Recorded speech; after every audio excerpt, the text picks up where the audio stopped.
Breaking news mga kababayan, jet fighter ng Iran, pinasabog at Iran, sinusuhulan si Donald Trump?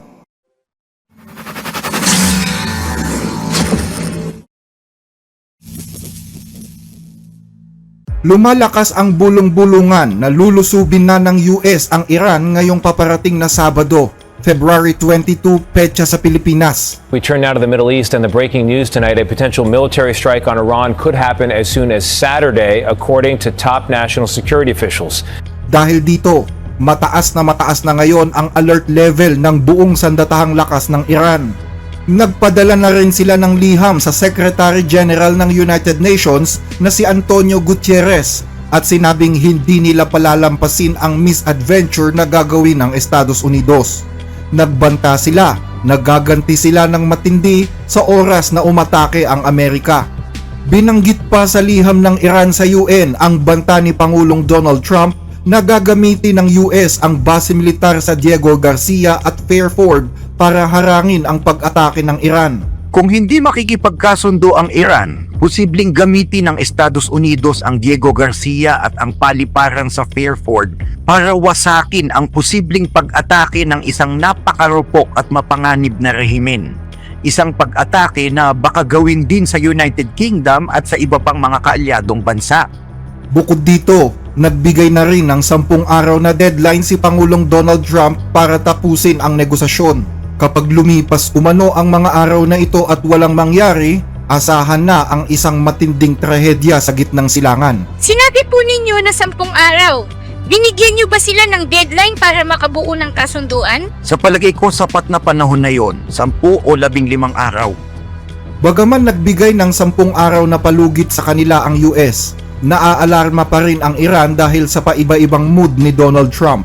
Kung matatandaan kasi, may pangyayari na noon na ang 2 linggong palugit na ibinigay ni Trump ay biglang tinapos lamang sa loob ng ilang araw at bigla na lamang binomba ang Iran. Ayon sa rehimen, kapag inulit ito ng US, magiging lehitimong target nila ang mga military assets ng Amerika sa rehiyon. Kabilang dito ang mga installation sa Qatar, Bahrain, Kuwait, UAE, Saudi Arabia, Iraq, Syria at Jordan. Sa madaling salita, halos buong presensya ng militar ng Amerika sa Middle East ang tatamaan. Kasabay nito ay pinatibay na rin ng Iran ang kanilang mga nuclear facilities na nasa mga disyerto ng Natanz at Isfahan. Muling inayos ang mga bubong ng site at tinakpan ng buhangin at mga concrete ang mga tunnel. Batay yan sa mga satellite image na kuha sa lugar. Nagbabala din ang Foreign Minister ng Russia na si Sergey Lavrov na ang pag-atake sa nuclear site ng Iran ay paglalaro daw ng apoy. Senyales kung gaano kasensitibo ang pwedeng maging sitwasyon kapag nangyari ito. Pero ang mahigpit na binabantayan ko dyan ay ang magiging reaksyon ng rehiyon, ang reaksyon ng mga bansang Arabo at ng mga monarkiya sa Golpo sa mga mangyayari. Walang may gusto na lumala ulit ang sitwasyon. Alam ng lahat na parang paglalaro ng apoy ito eh. At ang ganitong mga provokasyon, syempre, posibleng pahinain yan ang napaka-positibong nasaksihan natin sa mga nagdaang taon, kung saan bumubuo na ang mga bansang miyembro ng Cooperation Council ng relasyon sa Islamic Republic of Iran. Sa kabilang banda ay nagsasagawa naman ng mga military drills ang Russia, China at Iran sa Strait of Hormuz. Kahapon ay nagkaroon ng live fire drill ang Iran at ang Russia. Kabilang dito ang pag-iensayo ng kanilang mga hukbo ng mga vessel raids at ship seizures.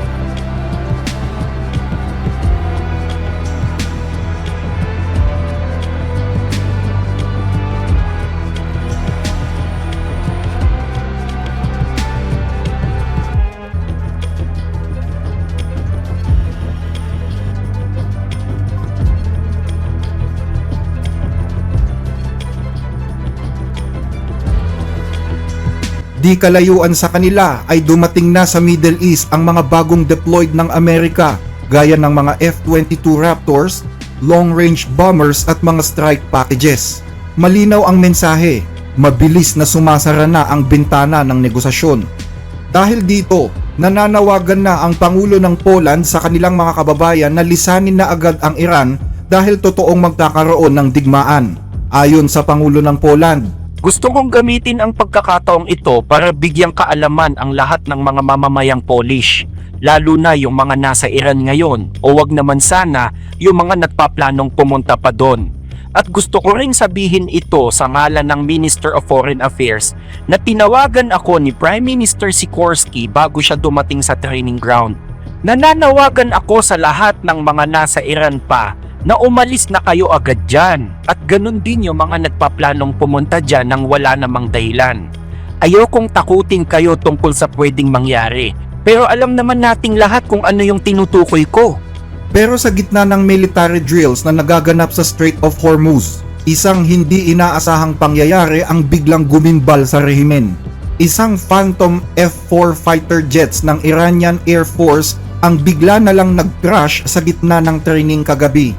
Patay ang piloto nito na si Madi Piruzmand, isang instructor sa training squadron, habang nag-survive naman ang kanyang co-pilot. Kinumpirma ang balitang ito ng Shahid Nojeb Base sa Hamedan at nagsagawa na rin ng investigasyon ang mga otoridad dito. Marami sa mga eksperto ang naniniwala na ginagamit ng Iran ang mga drills na ito para i-cover up ang paglilipat at pagpoposisyon ng mga strike drone sa coastline. Pero kung gaano katapang ang Iran sa mga patutsada nito laban sa Estados Unidos, tila nagiging malambot naman ang posisyon nito sa likod ng mga negosasyon. Sa katunayan, isang offer ang binuksan ng Iran para sa Amerika, kung saan handa daw nilang bigyan ng access ang mga kumpanyang Amerikano sa malawak nilang mineral at energy reserve na posibleng nagkakahalaga naman ng $1 trilyon. Ayon sa mga eksperto, gustong daanin ng Iran si Trump sa weakness nito sa mga ganitong klaseng business transaction. Alam ng Iran kung gaano kadesperado si Trump na makuha ang Greenland dahil sa mayamang likas na mineral at mga deposito nito. Kaya't gusto ng Iran na ibigay ang kanilang sariling kayamanan kung ganito lang din ang hanap ni Trump. Kung tutuusin ay mas malaking halaga ang iniaalok ng Iran kumpara sa yaman ng Greenland. Hawak ng Iran ang ikalawang pinakamalaking natural gas reserve sa buong mundo na tinatayang nasa 34 trillion cubic meters at ang ikaapat na pinakamalaking oil reserve na lumalampas sa 200 bilyong bariles. Kabilang din ang Iran sa nangungunang 10 bansang mayaman sa mineral na may 15,000 mining areas, kabilang ang ika-6 na pinakamalaking zinc reserve, ika-7 pinakamalaking copper at ika-9 na pinakamalaking iron ore deposit sa buong mundo. Noong 2023, inanunsyo ng mga opisyal ng Iran na natuklasan nila ang itinuturing na ikalawang pinakamalaking reserba ng lithium sa buong mundo. Sa isang latest statement, ipinahiwatig ng mga otoridad na posibleng kabilang ang ganitong uri ng kasunduan sa Estados Unidos. Dagdag pa ng isang opisyal ng Iranian Foreign Ministry, posible din daw nilang i-share sa US ang mga investment sa oil, gas at mining sector kung mapagkakasunduan. Samantala, bagaman hindi pa nagsisimula ang aktwal na digmaan, ramdam na ng international market ang tensyong dulot nito. Tumaas ng 2% ang presyo ng Brent crude oil. Kahapon ay tumaas na ito ng 4%. Ang US oil benchmark na West Texas Intermediate ay tumaas ng 2.2%. Lahat ng ito ay nagdulot ng pagbagsak ng maraming merkado sa buong mundo. Kasabay ng problema sa ekonomiya, tila nagkakaroon din ng problema sa pagitan ng US at ng United Kingdom na kilalang magkaalyado.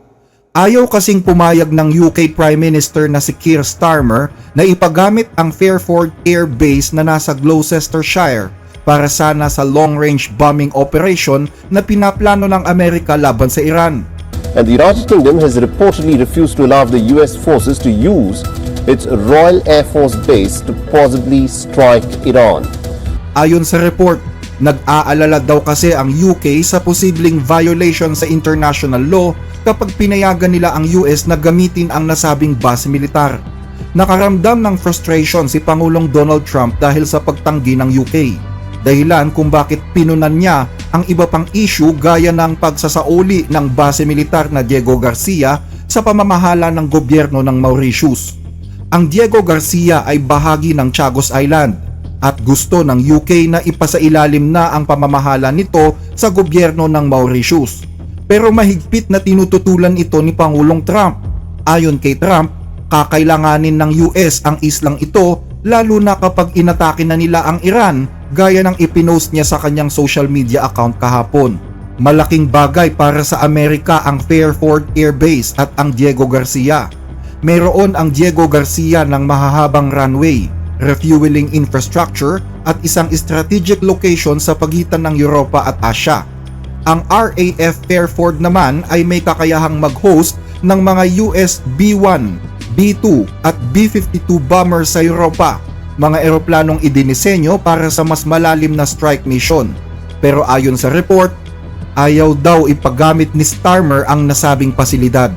Gusto kasi ng UK na ubusin muna ang lahat ng mga posibleng diplomatic strategies bago nila payagan ang US na gamitin ang mga ito. Hindi payag ang Britanya na magkaroon ng nuclear weapon ang Iran, pero hindi rin sila pabor na magsagawa ng military action laban sa Iran. Kung mawawala ng access ang US sa mga pasilidad na ito, mababawasan ang kakayahan nilang kumilos. May limitasyon sa range at payload ang mga eroplanong nakabase sa carrier, kumpara sa mga heavy bombers na nasa isang base militar. Pwede namang gumamit ng mga alternatibong base sa Golpo o sa Europa ang Amerika, pero asahan din na mas mataas ang gastusin nito. Dahil dito, hindi lang si Trump ang nafo-frustrate sa desisyon ng UK. Maging ang mismong punong ministro na si Keir Starmer ay nasa isang gipit na sitwasyon din. Kung susuportahan kasi agad nila ang Washington, haharap sila sa legal at pampulitikang epekto sa loob at labas ng bansa. Kung tatanggi naman sila, posibleng malagay sa alanganin ang Transatlantic Alliance. Meron pang natitirang 10 hanggang 15 araw para malaman kung mananaig ba ang diplomasya o kung ang Middle East ay muling haharap sa isang matinding konfrontasyon.